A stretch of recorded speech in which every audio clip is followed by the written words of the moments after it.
Hari ini kita akan belajar lagi dengan tema Engkau selalu ada. Engkau selalu ada. Mari kita melihat mendasarkan di dalam Mazmur 139. Mazmur 139 sebenarnya ini membaca bagian nomor 1 ayat 1 sampai 12. Tapi kita baca saja ayat 7 sampai 12 ya. Itu sampai 12 saja, 7 sampai 12. Tapi kita akan nanti melihat ayat-ayat yang lain ya. Baik. Coba buka Alkitabnya Bapak Ibu. Mazmur 139 ayat 7 sampai dengan 12. Coba ikutin ya. Kemana aku dapat pergi menjauhi rohmu? Kemana aku dapat lari dari hadapanmu? Jika aku mendaki ke langit, engkau di sana. Jika aku menaruh tempat tidurku di dunia orang mati, di situ pun engkau.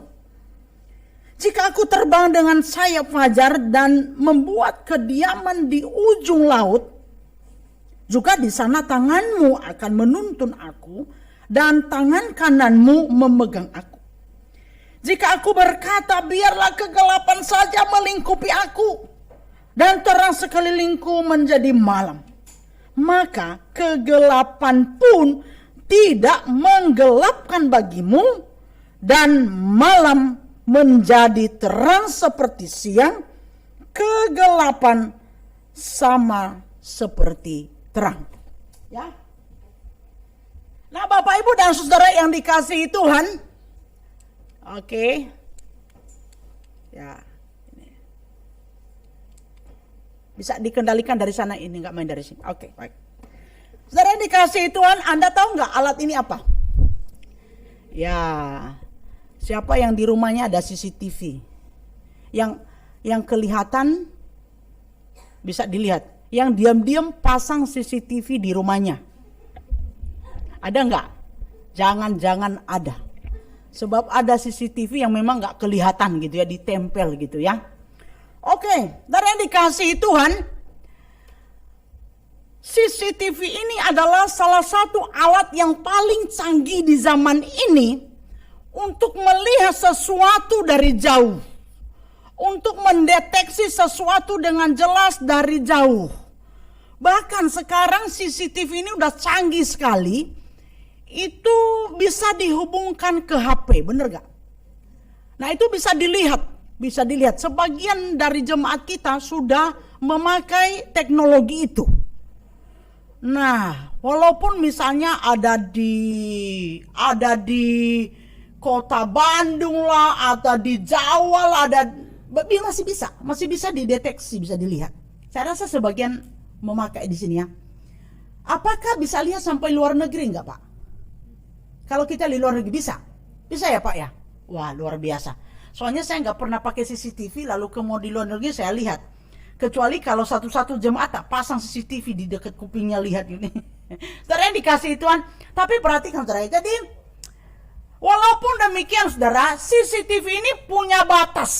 Punya batas ya. Punya batas jarak lebarnya dia melihat. Juga punya batas jarak cara pandangnya, sorotannya. Dan juga punya keterbatasan untuk lebih jelas melihat objek yang dia sorot itu. Tapi apapun itu masih bisa untuk mendeteksi. Jadi CCTV itu gunanya adalah, salah satu guna paling tertinggi adalah untuk menjaga harta. Benar gak? Jaga kalau rumahnya ya kan, bisa kalau misalnya ada pencuri ya kan bisa dilihat gitu kan, dijaga. Jadi CCTV ini paling tinggi fungsinya sebenarnya mau jaga harta. Walaupun sebenarnya CCTV ini nggak bisa jaga harta sebenarnya. Tahu nggak? Kalau ada maling emang CCTV bisa teriak? Kan enggak. Kalau ada maling emang CCTV bisa tangkap maling? Enggak, paling lihat. Ya kan? Bisa deteksi wajah baru lapor polisi. Itu pun panjang ceritanya. Nah saudara yang dikasih Tuhan, CCTV ini banyak sekali fungsinya lah ya. Juga kita bisa melihat aktivitas orang lain. Nah memang saya senyum-senyum sebenarnya kalau ada CCTV kayak misalnya di kantor ya kan, di pabrik atau di mana gitu ya, untuk mendeteksi orang bekerja. Dan memang CCTV ini bagus untuk mendeteksi Orang khususnya orang yang malas. Orang yang malas kerja, nah tuh bagus tuh ada CCTV. Nah karena di GKJ Tangerang nggak ada yang malas, makanya nggak ada CCTV di sini. Ya kan? Saya bilang nggak usah kasih CCTV, semua orang di GKJ Tangerang nggak usah disuruh, udah kerja. Ya kan, semua jemaat tuh lihat. Kalau hari-hari nanti tiba-tiba datang aja, ya kan, lihat ini, perbaiki itu, ya kan. Jadi bolehlah kalau kasih misalnya di luar supaya kelihatan, tapi pun daya sorotnya terbatas. Nah saudara yang dikasih Tuhan, khotbah saya hari ini bukan tentang CCTV, supaya Anda nanti pulang beli CCTV, ya. Tetapi kesimpulannya adalah, secanggih apapun CCTV saudara, ternyata CCTV itu tidak bisa menjaga kita sedemikian rupa. CCTV itu tidak bisa mencapai kemampuan yang seperti kemampuan Allah melihat kita, menjaga kita, menerawang kita. Ya, udah jelas itu ya. Saudara yang dikasihi Tuhan, Allah itu dikatakan Allah yang selalu ada. Dia selalu ada. Dia selalu, bukan hanya selalu ada juga, tetapi selalu stay, melihat dan dengan jarak pandang yang sangat-sangat luas. Bahkan jarak pandangnya itu seluruh bumi ya, jarak pandangnya itu ya. Oke saudara yang dikasihi Tuhan, kita melihat Allah itu selalu ada. Yang pertama ada melihat kita. Nah siap-siap ya saudara ya, Allah itu ada melihat kita. Coba kita perhatikan tadi ya, kita melihat CCTV yang dipakai Allah itu seperti apa ya.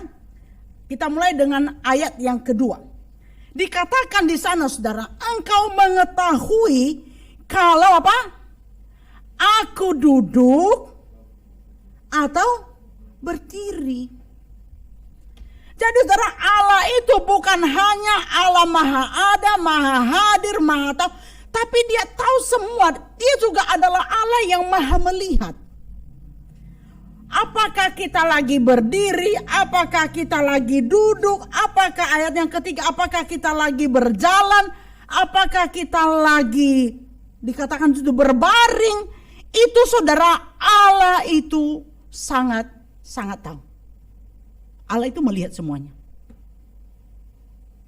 Jadi jangan berpikir bahwa wah, gak ada yang lihat gitu kan. Udah ada yang lihat, kan gelap di sini, kan gak ada orang di sini, kan sudah terkunci di sini. Jadi tidak ada yang melihat. Saudara, Anda bisa katakan kepada istri atau kepada suami Anda atau kepada orang tua Anda atau kepada saudara Anda, oh iya, saya lagi jalan kemana gitu ya. Padahal sebenarnya Anda sedang tidur. Manusia nggak tahu, tapi ada satu pribadi yang tahu bahwa Anda sedang tidur, yaitu Allah. Saudara yang dikasihi Tuhan, perhatikan kalimat ini.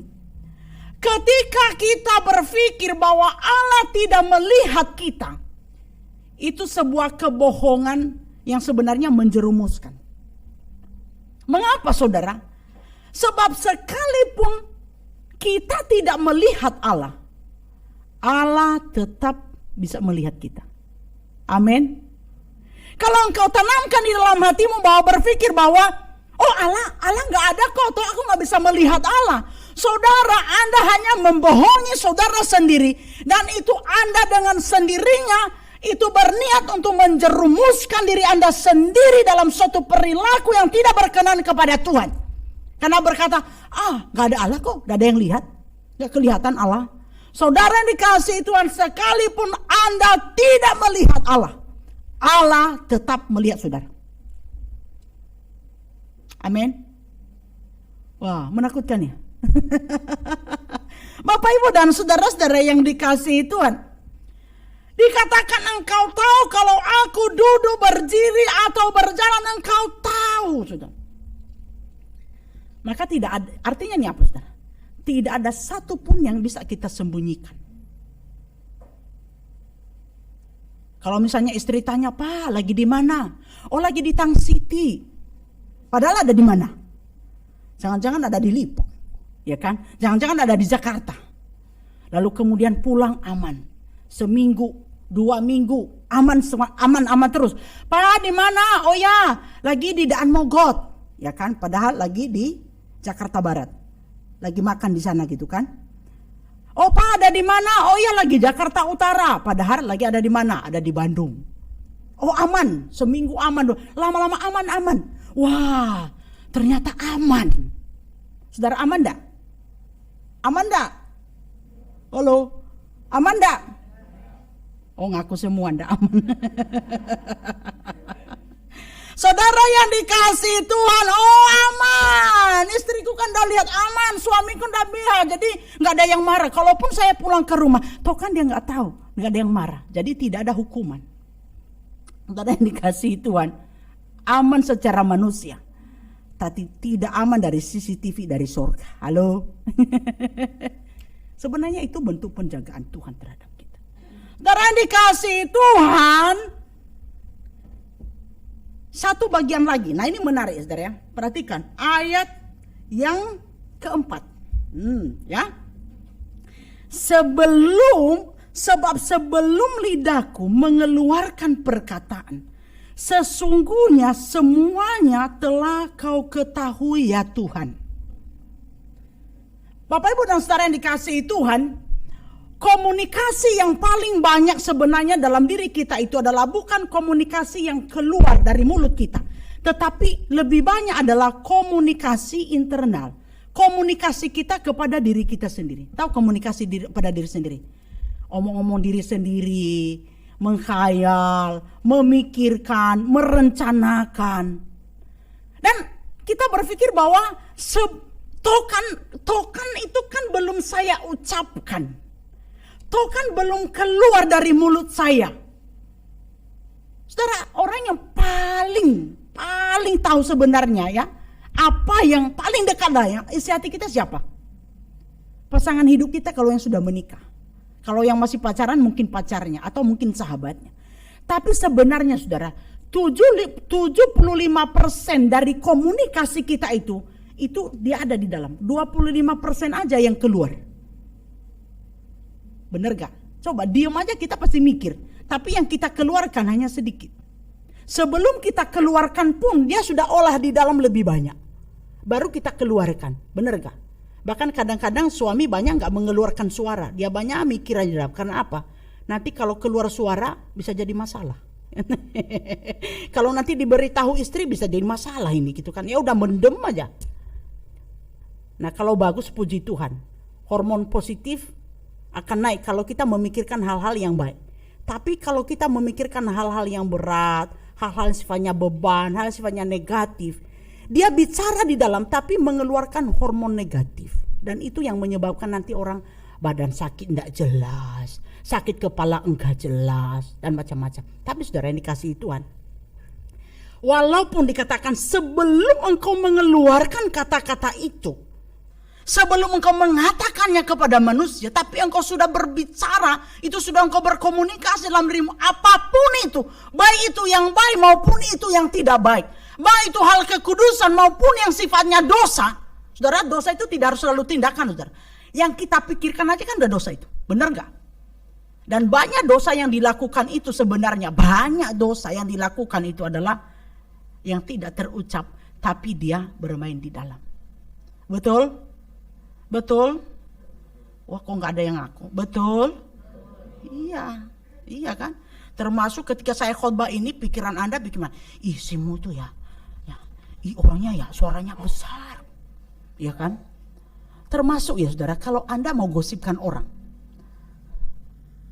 bagus-bagus di depan tapi dalam hati, nah aku kesel sekali sama dia itu sebenarnya. Itu enggak dia itu.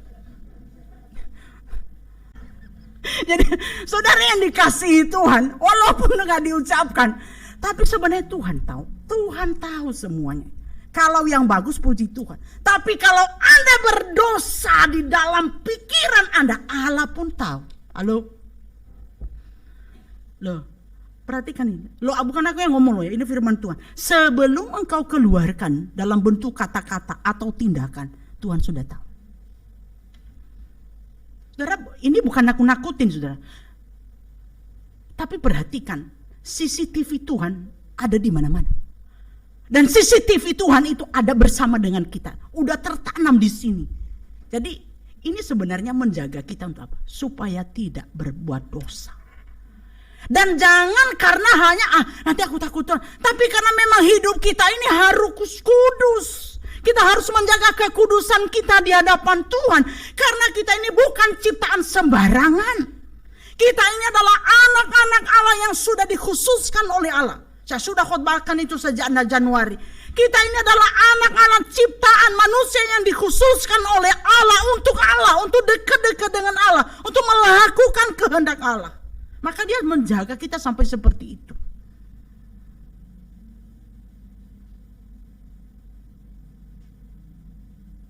Jadi jangan tunggu-tunggu dilihat orang baru takut gitu.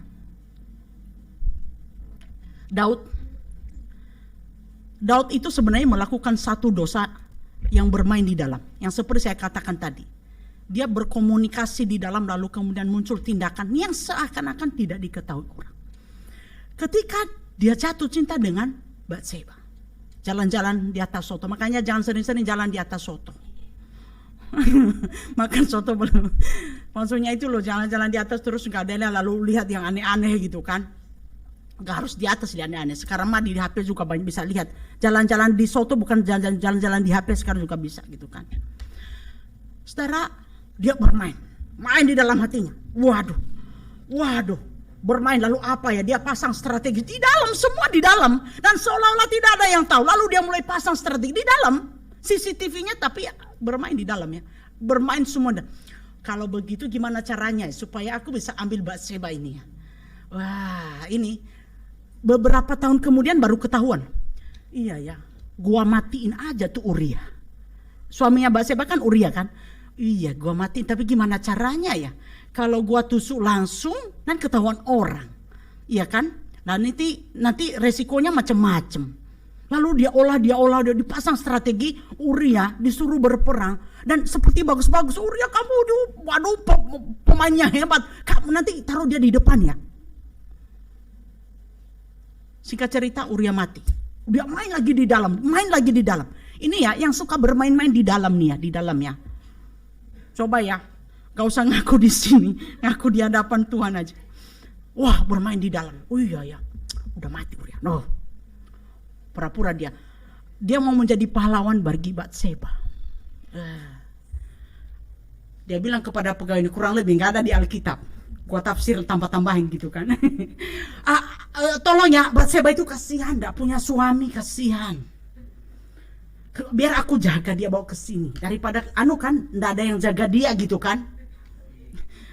No, para bapak-bapak ayo, siapa yang suka berpikir di dalam nih, bermain-main dengan hatinya dan kayaknya bisa gua jaga tuh ibu ya kan, kasihan ya. Akhirnya apa? Batseba dibawa sampai akhirnya mereka punya seorang anak. Semua bermain di dalam itu, permainan dalam. Komunikasi paling banyak sebenarnya di dalam hati kita, pikiran kita.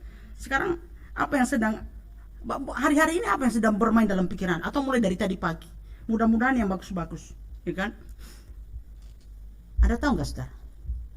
Ketika anak itu lahir, Tuhan coba biarkan dan coba Tuhan beri kesempatan untuk sadar gitu.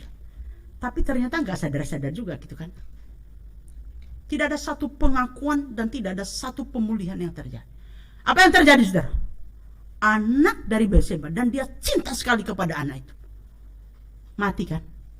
Nabi Nathan kan datang memberitahu. Waduh, belaga lagi dia kan? Nabi Nathan bilang begini, tahu nggak ada seorang yang berdosa begini itu ya, dia sampai bunuh orang bla bla bla. Dia bilang siapa itu? Orang itu harus dihukum Allah. Nabi Nathan bilang apa? Tapi ngomong-ngomong, itu kamu loh. Kamu loh itu. Waduh, dia sampai dia nangis dan baru sadar. Dan akhirnya apa? Anak itu tetap mati. Kenapa saudara? Coba baca sama-sama. 1, 2, 3.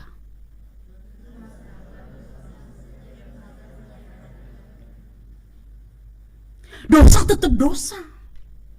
Setiap dosa ada akibatnya. Sekalipun dia hanya bermain di dalam. Tapi CCTV Tuhan tahu semuanya itu. Amin. Konsekuensinya tetap ada. Apalagi kalau engkau tidak cepat-cepat berbalik. Sampai Nabi Nathan harus bilang, itu kamu loh. Bukan orang lain loh yang aku maksud itu. Dari yang dikasihi Tuhan. Apa yang kau sembunyikan di hadapan manusia, tidak bisa engkau sembunyikan di hadapan Tuhan. Tidak bisa. Dikatakan di sini tadi, walaupun engkau bersembunyi, dikatakan bawa tempat tidurmu ya. Dia katakan, aku pun mau bawa tempat tidurku di dunia orang mati. Itu yang paling gelap, yang sepi, nggak ada siapapun. Misalnya saya membayangkan itu, ada terowongan yang dalam, lalu gelap, lalu panjang sekali. Dan tidak ada orang, lalu engkau bawa-bawa tempat tidurmu di sana. Engkau mau sembunyi di sana, supaya engkau sesuka hati berbuat seenaknya dalam hidup ini, suka-suka dan tidak ada yang melihat. Dikatakan, sekalipun engkau bawa tempat tidurmu itu pun, engkau bersembunyi di dunia orang mati itu, yang paling gelap sekalipun. Ayat yang 12 dikatakan, tidak ada yang gelap di hadapan Allah. Malam itu seperti siang. Amin. Pada takut enggak? Sekalipun hanya bermain di dalam. Ya, makanya kalau ditanya, "Papa di mana?" "Oh, lagi di Daan Mogot." Padahal lagi jalan di mall, ya kan? Karena yang dikasih Tuhan, ibu-ibu senang sekali mendengar ini. Jangan-jangan juga ibu-ibu banyak itu. "Pa lagi di mana?" "Ma lagi di mana?" "Aduh, Pa lagi di jalan." Padahal masih belanja. "Ma, uangnya berapa yang habis?" "Alah, sedikit kok hari ini, hanya 100.000. Padahal udah habis 1 juta buat shopping gitu kan. Karena yang dikasih Tuhan. Salah satu fenomena di dalam keluarga hari ini, salah satu penyebab pertengkaran dalam keluarga hari ini adalah password HP. Akhir-akhir ini saya banyak melayani yang bertengkar gara-gara password HP. Ayo, kalian udah mengerti maksud saya? Suami punya password HP sendiri dan tidak diketahui oleh istri. Istri juga punya password HP sendiri. Bahkan ada istri bukan hanya password, karena itu bisa dideteksi.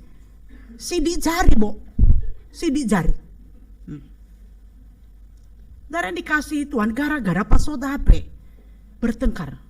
Karena apa, saudara? Memang saya bukan provokator ya, tapi berdasarkan penelitian dan fakta di lapangan bahwa kalau suami istri punya password HP dan pasangannya tidak boleh tahu password itu, berdasarkan penelitian dan fakta itu membuktikan bahwa ada sesuatu di balik HP itu. Ada sesuatu di dalam HP itu. Halo, saya bukan provokator supaya Anda pulang dan bertengkar. Tapi kalau mau baik-baik, ya, ada CCTV Tuhan, password itu tidak tersembunyi di hadapan Tuhan. Tapi kalau mau baik-baik di dunia, pulang buka itu password. Dan bilang kepada pasanganmu, "Maaf ya, ternyata ada CCTV yang lebih tajam dari matamu." Ya. Saya itu sampai nggak punya lagi password HP itu. Karena nggak ada yang dirahasiakan. Paling perkara-perkara orang. Kalau anak-anak pegang HP, kalau misalnya itu sifatnya privasi orang, saya udah hapus dulu. Ayo, siapa yang masih kasih password HP-nya di sini? Nggak apa-apa kalau pasanganmu tahu, nggak apa-apa. Tapi kasih, tapi pasangannya nggak tahu. Tahu nggak? Beberapa hari yang lalu, aduh lucu banget gitu ya. Bukan jemaat GKJ Tangerang, bukan. Aman semua di sini. Tapi hati-hati, ada CCTV dari surga.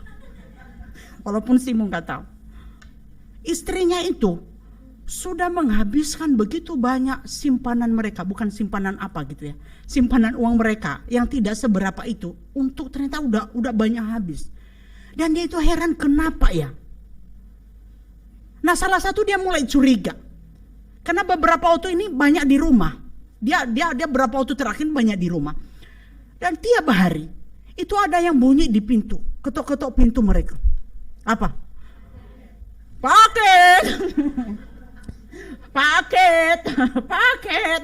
Sebentar, pagi datang paket, sore paket, menjelang malam paket. Kemudian mulai curiga. Ini gara-gara, jangan-jangan gara-gara paket ya. Apa, seberapa banyak. Tapi istri itu pakai password, HP-nya nggak bisa dibuka. Istrinya pakai sidik jari. Dia ada cara. Istrinya dia sayang-sayang dulu, habis itu ngorok istri. Dia bilang, Simu kalau istri saya ngorok, kalau sudah tidur itu ngorok nggak bisa denger. Pelan-pelan, pinter dia, ya kan? Dia ambil jari HP istrinya, dia taruh. Jangan kelihatan, ya kan? Tahu nggak? Beberapa kali akhirnya ketahuan juga istrinya, bang ngapain sih gitu kan? Ternyata dia taruh, kebuka, dia lihat. Ya ampun, belanja istriku, dia lihat kan ada itu kan, toko-toko itu kita nggak usah kasih tahu lah ya, kecuali kalau toko Bu Yanti, nah bisa kita kasih tahu tuh. Nah di Shopee ada tokonya Bu Yanti yang hiasan-hiasan, kalau Anda pesen ya kan, mau menikah, mau tunangan, beli sama Bu Yanti. Boleh itu, boleh kalau jemaat. Kalau toko yang lain gue nggak dibayar, jadi gue nggak ngomong.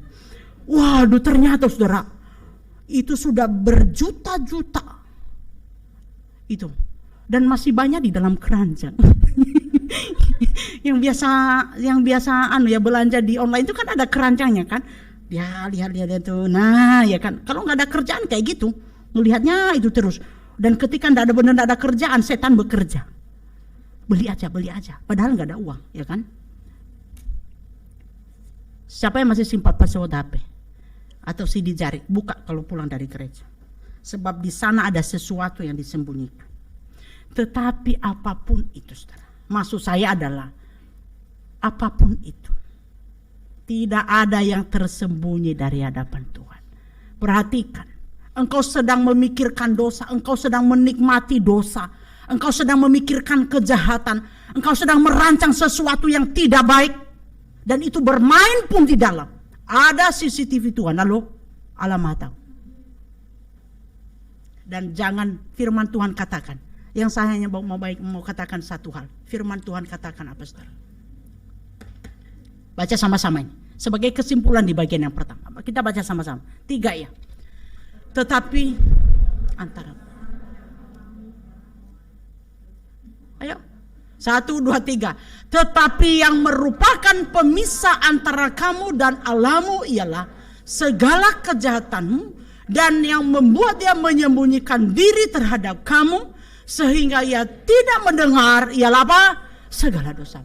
Saya hanya mau katakan, jangan sampai dosa yang tersembunyi itu pun itu menjadi penghalang berkatmu dari Tuhan. Amin. Halo, termasuk password HP, jangan sampai jadi penghalang berkat.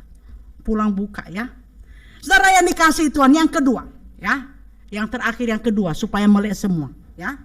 Yang kedua, Allah selalu ada apa, saudara? Menjaga kita. Allah selalu ada menjaga kita. Nah saudara, kemahatauan Allah, kemahahadiran Allah itu tidak hanya untuk melihat kita berbuat dosa atau tidak, tetapi kemahahadiran Allah itu, kemahaadaan Allah itu dalam segala suasana, dalam segala keadaan juga, saudara, dia selalu ada itu untuk menjaga kita. Bukan hanya melihat kita bikin dosa atau tidak, tetapi dia juga dalam kemahahadirannya itu, dia ada untuk menjaga kita. Banyak sekali implikasinya itu, saudara. Banyak sekali aplikasinya, banyak sekali yang menguatkan. Ketika kita memahami bahwa Allah itu selalu ada untuk menjaga kita. Anda bayangkan tadi ya, bahwa Allah itu enggak dalam bentuk roh. Allah itu enggak bentuk tubuh gini, terbatas. Enggak, dia dalam bentuk roh, dan dia ada, dan dia ada di sini, dia ada dimanapun, dia ada bersama dengan kita. Maka implikasi yang pertama adalah Allah selalu ada bersama kita, menjaga kita. Maka yang pertama adalah kapanpun kita bisa teriak minta tolong kepada dia. Amin. Ya. Ketika tidak ada orang yang bisa menolong, ketika keadaan tidak bisa menolong, ketika kita tidak punya apa-apa untuk menolong diri kita, sebenarnya ada satu pribadi yang selalu ada siap untuk kita berkata, Tuhan tolong saya. Kemahadiran Allah itu menolong kita untuk mudah berkata, untuk mudah berteriak, Tuhan tolong saya. Ya.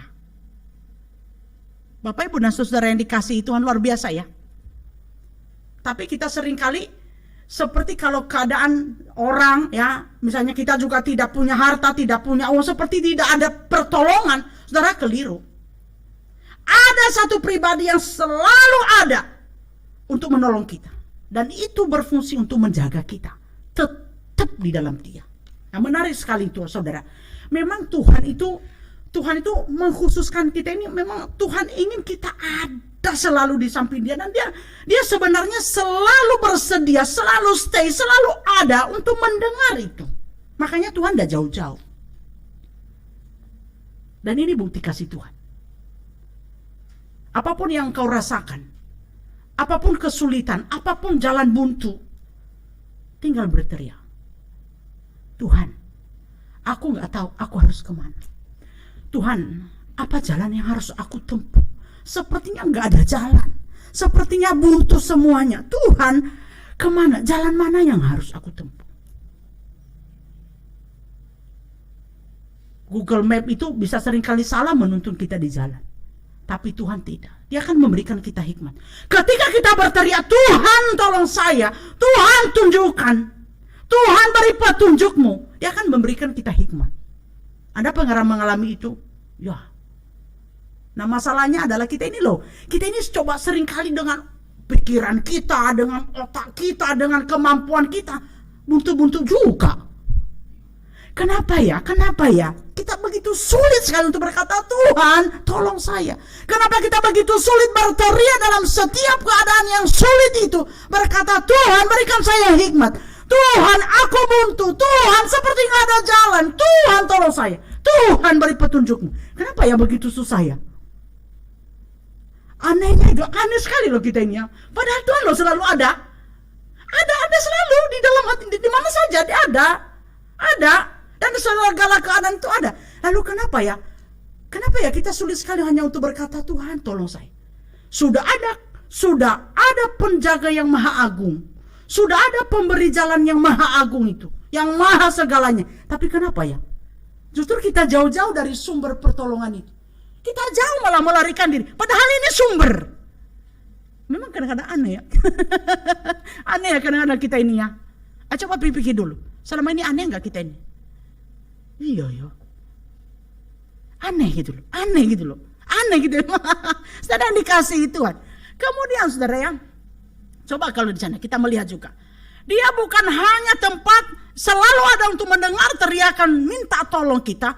Dia juga di dalam indikasi ini, di dalam kemahadirannya itu, kemahaadaannya Tuhan bersama kita itu dalam segala keadaan itu, saudara, Dia juga ada menjaga kita dari mara bahaya. Ketika ancaman datang, Dia ada, makanya matanya selalu melihat, CCTV-nya selalu melihat, supaya apa? Kalau kita ada dalam bahaya, Dia ada di sana untuk menolong kita, untuk menjaga kita, supaya kita tetap di dalam Dia, supaya kita tetap di jalan yang sudah diatur oleh Dia. Jadi Dia terus lihat pergerakan kita itu, Allah terlalu lihat supaya kita tetap di jalannya Dia. Maka bagian yang lain dikatakan ayat 10, coba perhatikan ayat yang ke-10. Juga di sana tanganmu akan menuntun aku, tangan kananmu memegang aku. Ada dua kata di situ, saudara. Ada dua kata di situ yang menarik, saudara. Menuntun dan memegang. Luar biasa, saudara ya. Jadi mata Allah melihat kita, bukan hanya melihat kita bikin dosa atau tidak, tapi juga Dia ada stay melihat itu, menuntun kita. Kata saudara yang dikasihi Tuhan, kata menuntun di sini artinya saudara, Dia menolong, Dia memegang tangan. Ketika kita salah jalan, Dia tunjukkan, jalannya ini loh, itu salah loh. Anda bayangkan dah kalau orang tua ya, kalau anak kita nggak tahu jalan, biasanya dia telepon, Pak di mana Ma? Oh, ini kok jalannya di mana ya? Oh bukan di situ, nah ini ya jalannya, nanti kamu kiri baru kanan gitu ya.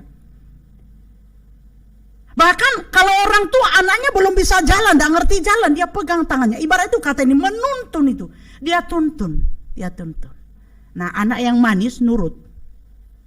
Anak yang nakal, oh bukan itu jalannya. Salah, ya kan? Akhirnya apa? Sesat. Nah, pernah sesat enggak di jalan? Pernah sesat enggak? Saudara, seringkali kita itu sebenarnya udah atau memang benar-benar nggak tahu jalan. Ini mata lagi gelap, ya kan? Berbagai persoalan bikin mata gelap, ya kan? Berbagai godaan bikin mata gelap, atau pura-pura gelap. Nggak tahu gelap ya kan? Kamu kok buat dosa seperti? Kamu kok hidupnya seperti? Kamu kok menjauh dari Tuhan? Nggak tahu gelap pura-pura gelap. Terus pakai kacamata yang gelap. Saudara yang dikasihi Tuhan, kalau udah mulai salah jalan, nah, mata Allah melihat, salah lo nak, ayo jalannya sih nak. Itu kata menuntun di situ. Bapak Ibu dan saudara yang dikasihi Tuhan, yang kedua memegang. Kata memegang di situ adalah kalau misalnya kita jalan lalu kita kepeleset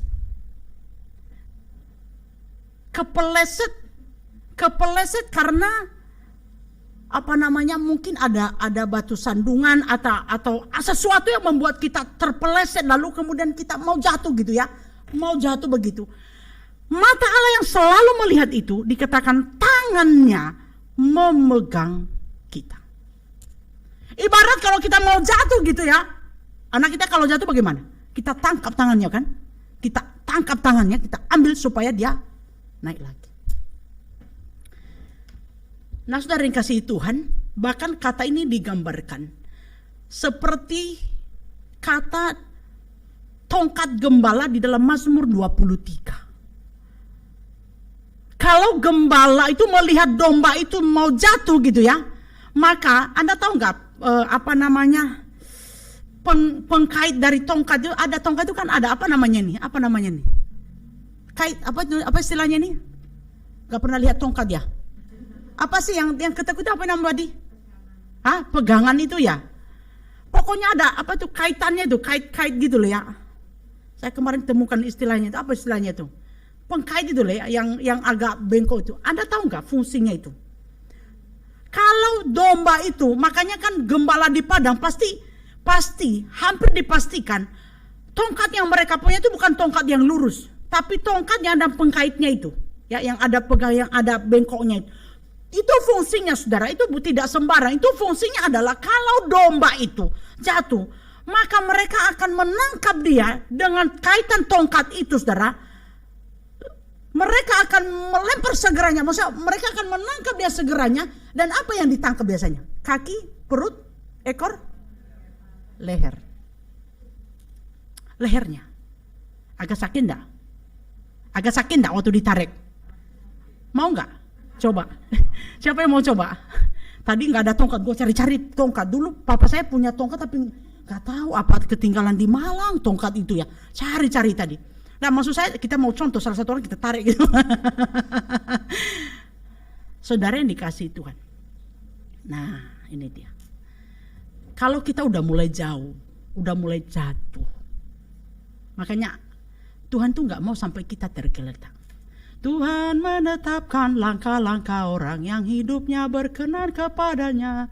Sama-sama, apabila ia jatuh tak sampai tergeletak, sebab Tuhan menopang tangannya. Sebenarnya itu gambarannya itu. Tuhan sayang kepada kita. Dia nggak mau sampai kita tergeletak jatuh. Dia tangkap. Kita mulai bermain-main dengan suka-sukanya hidup kita. Kita mau bermain-main dengan jalan yang kita suka. Datang Siti lagi jalan-jalan sama siapa, dia bilang enggak, aku lagi di Daan Mogot, ya kan. Udah mulai bermain-main gitu ya. Udah mulai bermain-main dengan hidup suka-suka, jauh dari Tuhan. Sebenarnya Tuhan sayang, maka dia tangkap. Dia pakai, kadang-kadang kalau dia pakai tongkat gembalanya untuk membawa pulang kepada. Itu bukan hukuman Tuhan sebenarnya. Itu cara Tuhan membawamu kepada kasih sayangnya. Supaya tidak terlalu jauh. Nah, domba yang baik tahu sadar cepet-cepet dia kembali. Tapi domba yang nakal apa? Nggak mau gitu kan? Taruh. Semakin ditarik semakin dia tarik juga. Tambah sakit enggak? Tambah sakit. Siapa yang pernah masuk dalam tongkat gembala? Bukan gembalanya musuh. Tongkat gembala dari Tuhan. Kita udah mulai jauh tahu bahwa sebenarnya kita udah mulai jauh dari Tuhan, tapi enggak. Udah mulai diingatkan, jauh loh, jangan loh. Tuhan ingatkan melalui hal-hal yang kecil. Tapi tetap juga ngeyel, leher digini-gini terus. Tapi karena Tuhan tetap sayang, Tuhan tarik. Kadang-kadang lebih sakit. Nanti kalau udah nggak bisa, udah lemes gitu, baru ya Tuhan, ya aku balik Tuhan. Kok nunggu sampai lemes sakit gitu ya. Saudara yang dikasihi Tuhan, Yunus, salah satu yang jelas sekali contohnya Yunus. Tuhan bilang apa? Pergi ke Niniwe kan? Aku pengen kamu menjalani hidup yang benar. Perintah dari Tuhan, pergi ke Niniwe. Itu aku utus kamu pokoknya ke sana. Bawa orang Niniwe bla bla bla supaya mereka bertobat. Yunus, apa yang dilakukan Yunus? Apa yang dilakukan oleh Yunus? Nggak mau, susah. Jalan begitu susah. Yunus belok jalan. Dia mau kemana? Dia melarikan diri ke Tarsis. Bukan di sekolah Tarsis sana. Tuhan bilang, diperingati loh. Tetap ngeyel melarikan diri ke Tarsis. Dia nggak mau ikut jalannya Tuhan. Tongkat gembala dari Tuhan berlaku bagi Yunus. Apa yang terjadi? Apa model tongkat gembala yang dialami? Masuk dalam perut ikan. Terjadi gelombang besar dan dia harus ditelan oleh ikan yang besar sekali. Nggak ada di pasar. Gimana? Sakit enggak? Tuhan enggak matikan Yunus. Sebenarnya ya secara ilmu keikanan ya, udah mati sebenarnya itu Yunus dalam perut. Masa ya enggak mati? Tapi kuasa Tuhan itu enggak bisa dibantah. Tuhan mau bilang hidup walaupun itu dalam perut ikan. Saudara yang dikasihi Tuhan, tongkat gembala berjalan. Sampai akhirnya Yunus berteriak, Tuhan tolong saya mau kembali ke Niniwe. Dimuntahkan oleh dia, baru dia bertobat. Saudara yang dikasihi Tuhan, ketika tongkat gembala dari Tuhan itu dia kenakan kepada kita, itu sebenarnya bukan hukuman dari Tuhan. Itu membuktikan bahwa Tuhan cinta kepada kita. Tuhan sayang kepada kita. Saya udah katakan, Tuhan tuh dia pengen sekali loh kita tetap di sampingnya dan jalan yang lurus. Dan saudara, ketika Anda di jalan yang lurus, kita di jalan yang seperti yang Tuhan mau, Tuhan sayang loh. Tuhan sayang kepada anak-anaknya yang turut, taat, ya, nggak neko-neko gitu loh ya. Coba aja bayangkan lah kalau kita punya anak. Anak itu baik, anak itu nurut, anak itu pinter ya, benar gitu loh jalan. Sayang nggak kita? Sayang nggak? Minta apa aja kasihlah dia. Bukan berarti memanjakan ya, tapi belum dia katakan pun kita akan apa ya? Kita mau kasih apa ya sama anak ini kok baik banget ya, kok anak ini kok nurut banget ya. Nggak usah dia minta pun. Kalau saya begitu ya, saya kasih reward.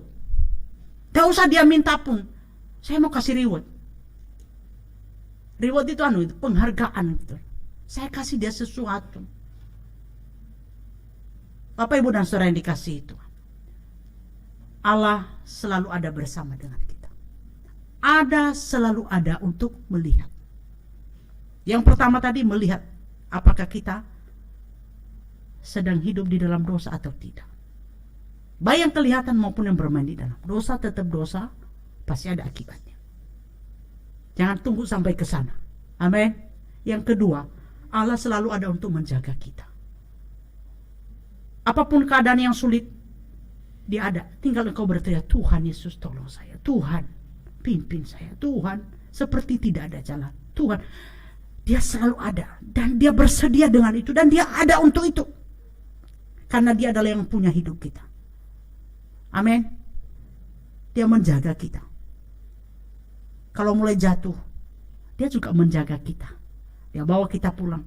Walaupun kadang-kadang dia harus pakai tongkat gembalanya. Dan kalau sudah mulai terasa tongkat gembala itu dari Tuhan, jangan kok begini terus lehermu. Sakit nanti. Nanti engkau sakit sendiri. Bukan orang lain yang sakit. Engkau sakit nanti. Sakit. Banyak yang saya lalui itu. Sampai hancur dulu. Sampai berantakan dulu. Sampai jatuh sejatuh-jatuhnya dulu. Jangan tunggu sampai hancur, sampai jatuh. Jangan tunggu. Kalau engkau sudah mulai merasakan tongkat gembala, cepat-cepat kembali. Sebab kalau engkau jatuh, nggak ada berkat di sana. Hanya kutuk yang ada di sana. Hanya hukuman yang ada di sana. Udahlah. Kalau udah mulai rasakan tongkat gembala, udah baik-baiklah, kasih leher. Ya kan, kalau bisa, ya Tuhan, ya angkat Tuhan, gitu kan. Udahlah, jangan nakal-nakal gitu kan. Amin. Bahasa sehari-hari, jangan nakal-nakal lah, ya kan. Supaya nggak ditarik gitu kan. Nah, makanya saya sama kalau udah mulai jauh-jauh itu, ayo. Ini baru tongkat gembala manusia, jangan sampai tongkat gembala dari surga yang turun gitu kan. Semua untuk kebaikan kita. Allah itu sayang. Dan ketika kita tak dekat dengan dia, turut jalannya. Gak usah minta, dia pun akan kasih berkat. Amin. Kita sebagai orang tua aja bisa begitu, apalagi Tuhan. Rasa sayang Tuhan melebihi dari rasa sayang orang tua. Nikmati Tuhan. Tuhan itu luar biasa. Dia itu selalu menjaga, ada selalu. Amin.